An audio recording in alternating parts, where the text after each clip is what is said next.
Students, आज हम adrenergic drugs के बारे में पढ़ेंगे। एड्रेनर्जिक ड्रग्स का दूसरा नाम जो होता है that is sympathomimetics. Sympathomimetic drugs means these are those drugs which act like sympathetic system. जैसे कि हमारी बॉडी में sympathetic system काम करता है, इनका फंक्शंस सेम वैसे ही होते हैं।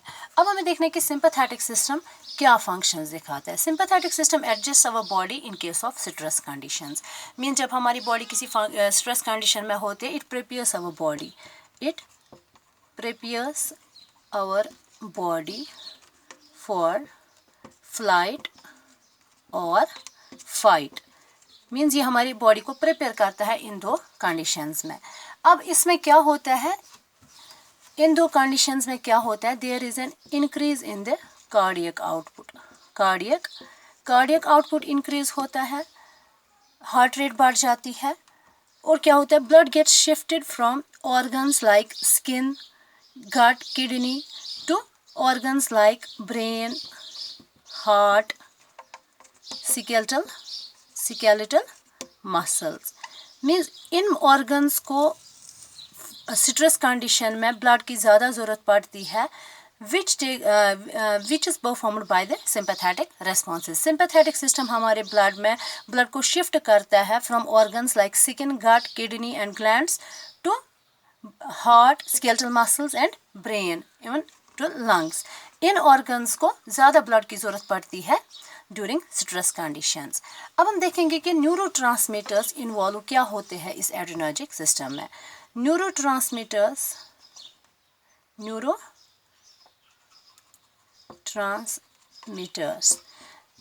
3 types of neurotransmitters are involved in case of adrenergic system. These are, number first is the noradrenaline, या जिसका हम दूसरा नाम बोलते हैं norepinephrine, and second is the dopamine, and third is the adrenaline or epinephrine. These are the 3 types of transmitters involved in the adrenergic system. Now coming to the neurotransmission.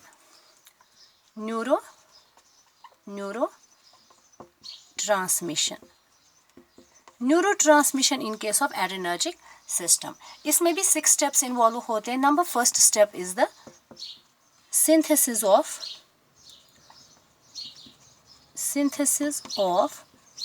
epinephrine.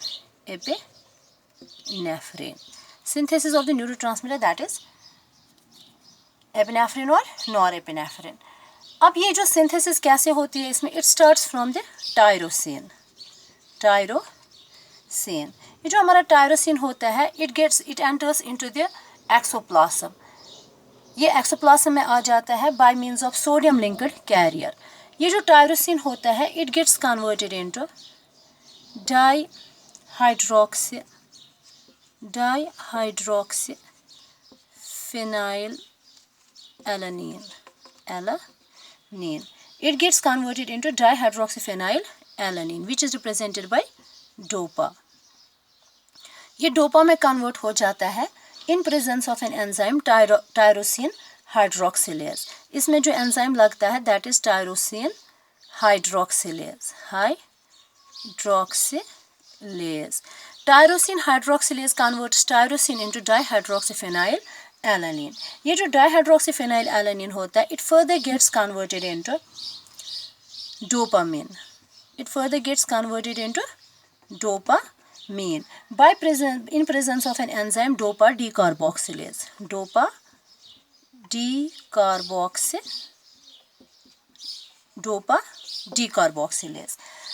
Means dihydroxyphenylalanine convert हो जाता है into dopamine in presence of dopa decarboxylase. अब ये जो dopamine होता है, this was the synthesis of the dopamine. Next step क्या होता है, next step जो है इसमें that is storage of norepinephrine. Storage of norepinephrine. ये जो हमारा डोपामिन बना, ये डोपामिन फिर ये स्टोर होता है in, dopamine is stored in vesicles. Dopamine is stored in vesicles. ये जो डोपामिन बना होता है it gets stored in the vesicles. Dopamine क्या करता है? डोपामिन जो उधर होता है वेसिकल्स में, dopamine gets converted into norepinephrine. Norepinephrine. Dopamine gets converted into norepinephrine in presence of an enzyme dopamine hydroxylase. Dopamine beta hydroxylase.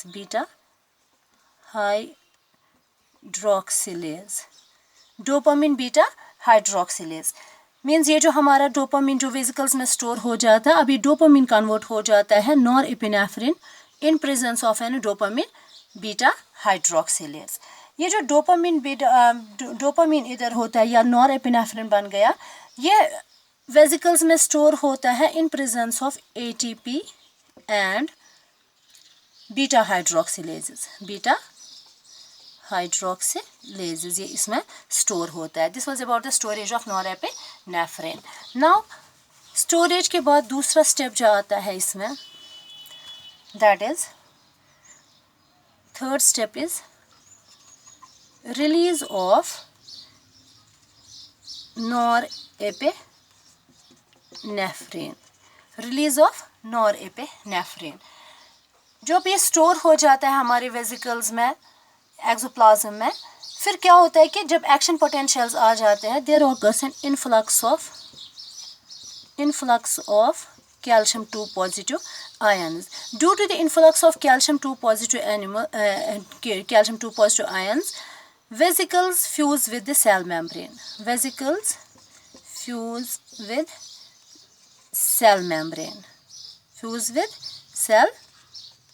membrane. ये जो इन्फ्लक्स ऑफ कैल्शियम क्या कराता है? वेसिकल को फ्यूज कराता है विद सेल मेम्ब्रेन। जब वेसिकल्स फ्यूज होते हैं with cell membrane, it results in the release of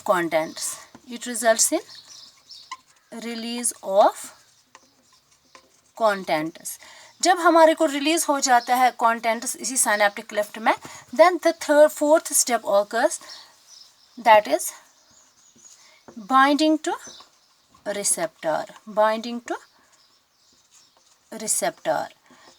receptor क्या रिजल्ट करता है? When epinephrine gets bound to its receptors, it results in the action. ये बाइंड होता है इधर on the pre synaptic receptor और बाइंड होता है to the post synaptic receptor. या तो ये प्री साइनेप्टिक रिसेप्टर के साथ बाइंड होता है या पोस्ट साइनेप्टिक रिसेप्टर के साथ बाइंड होता है, which results in the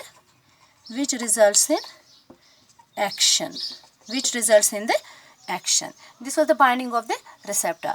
फिर फिफ्थ स्टेप क्या आता है? Fifth step is the removal of norepinephrine. Removal of norepinephrine. अब ये जो norepinephrine होता है, it gets either diffused out, या तो ये डिफ्यूज आउट हो जाता है, डिफ्यूज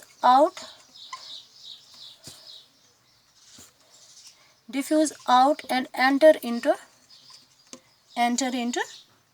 जनरल सर्कुलेशन। फिर ये डिफ्यूज होता है और वापस सर्कुलेशन में चला जाता है, या some portion of it is metabolized by, या ये मेटाबोलाइज होता है by catechol O methyl transferase. या तो ये मेटाबोलाइज होता है by catechol O methyl transferase into inactive metabolites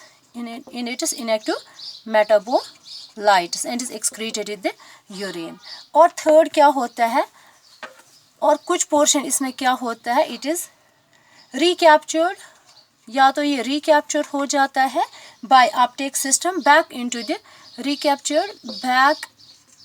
into neuron, recaptured back into neuron. Means या तो कुछ पोर्शन ऑफ नॉरएपिनेफ्रिन जो होता है वो डिफ्यूज हो जाता है और एंटर हो जाता है इनटू जनरल सर्कुलेशन, या ये मेटाबोलाइज होता है by catechol O methyl transferase के, या ये कुछ पोर्शन वापस चला जाता है into the neuron by reuptake system. Next क्या होता है, या इसमें से 6 स्टेप जो होता है, that is step number 6 is the metabolism and elimination. ये जो 6 स्टेप जो मेटाबॉलिज्म, या तो ये नॉरएपिनेफ्रिन ऐसे हो जाएगा, या ये it is oxidised by monoamine oxidase, या तो ये मोनोअमीन ऑक्सीडेज से ऑक्सीडाइज होता है जो कि प्रेजेंट होते हैं इन न्यूरोनल माइटोकॉन्ड्रिया, और एक्सक्रीट किया जाता है with urine, excreted in urine. This is a neurotransmission. For further details, we will continue in next session. Thank you.